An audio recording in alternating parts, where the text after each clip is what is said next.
Bonjour. Le médiateur de l'assurance a étudié les différents rapports entre assurés et assureurs et il en dresse plusieurs constats. Je vais reprendre mes notes pour que ces 4 constats principaux soient les plus clairs, le plus probants possible. Avant, je souhaite vraiment souligner ce que lui d'ailleurs souligne dans son rapport, qui est de dire que lui a un accès à un certain nombre de réclamations. Nous l'avons déjà évoqué, c'est environ 15 000 réclamations environ par an, mais la relation entre assuré et assureur, entre adhérent et assureur dans le cadre d'une mutuelle, sont globalement plus que satisfaisants. Il n'y a qu'une partie des problèmes qui peuvent se poser et qu'une seule partie de cette petite partie des problèmes qui sont renvoyés à la médiation de l'assurance. Le premier point que lui, le médiateur de l'assurance, souligne dans son rapport, c'est une complexité des contrats, sachant que lui a accès à plusieurs contrats de plusieurs compagnies d'assurance. Et donc il a pu déterminer que certaines compagnies proposaient des contrats qui étaient complexes à appréhender pour le non-juriste et pour le non-initié au domaine de l'assurance. Pour éviter cette complexité de lecture, il propose à ce que les compagnies mettent en place des vidéos comme je peux le faire avec vous, ou alors que les compagnies proposent des supports plus pédagogiques ou plus esthétiques, avec des images par exemple.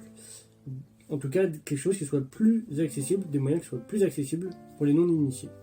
La deuxième remarque qu'il fait entre les rapports assurés et assureurs, ou entre adhérents et assureurs, c'est que parfois la discussion entre les assurés et les assureurs, ou entre les adhérents et les assureurs, sont des discussions de dialogue de sourds, puisque les compagnies se fondent parfois sur des sources juridiques de manière très stricte, alors que parfois, les assurés peuvent avoir d'autres sources juridiques que le droit des assurances, où ils peuvent avoir une notion de certains mots juridiques qui n'est pas la même, puisqu'elle n'est pas juridique, elle peut être plus familiale. Et l'exemple qui a été donné dans le rapport 2018 est la notion d'invalidité. La notion d'invalidité en droit de la sécurité sociale n'est pas la même que celle comprise dans les contrats d'assurance. Et donc, un assuré peut être placé en invalidité suivant le code de la sécurité sociale, mais il peut ne pas être compris dans la garantie invalidité. Il ne peut ne pas avoir les ressources financières, les indemnités journalières suite à l'invalidité, parce que la notion d'invalidité dans le contrat d'assurance, elle, ne correspondra pas à son problème, à sa pathologie. Donc il peut y avoir une incompréhension entre assuré et assureur.